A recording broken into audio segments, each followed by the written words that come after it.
প্রধান উপদেষ্টা অধ্যাপক ডক্টর মোহাম্মদ ইউনূসের সঙ্গে বিএনপির প্রতিনিধি দলের বৈঠক অনুষ্ঠিত হয়েছে।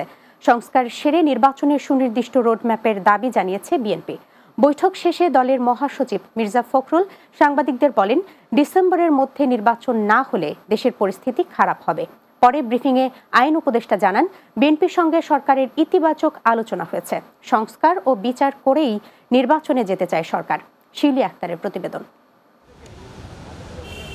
বুধবার দুপুরে রাষ্ট্রীয় ভবন যমুনায় অন্তর্বর্তীকালীন সরকারের প্রধান উপদেষ্টা ডক্টর মোহাম্মদ ইউনূসের সঙ্গে বৈঠক করতে যান বিএনপির মহাসচিব মির্জা ফখরুল ইসলাম আলমগীর সহ 7 সদস্যের প্রতিনিধি দল।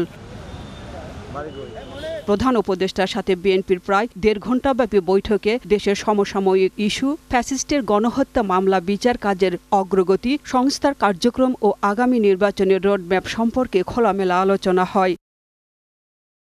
বৈঠক শেষে সাংবাদিকদের বিএনপির মহাসচিব জানান, ডিসেম্বরের মধ্যে নির্বাচন চায় বিএনপি, সেটি জানানো হয়েছে। প্রধান উপদেষ্টার কথায় নির্বাচনের সুনির্দিষ্ট রোডম্যাপ পাওয়া যায়নি বলেও জানান তিনি।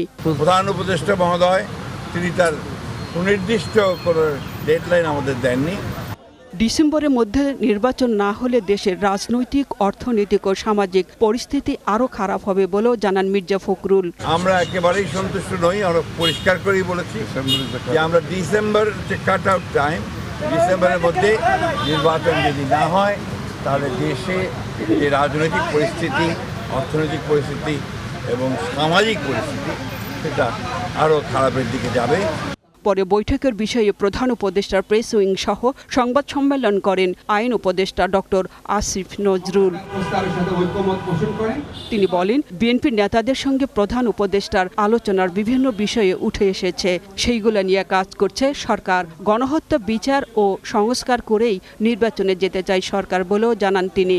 ওনারা বলেছেন যে শেখ হাসিনার যে গণহত্যা ছিল সেই গণহত্যার বিচারে বিলম্ব হচ্ছে।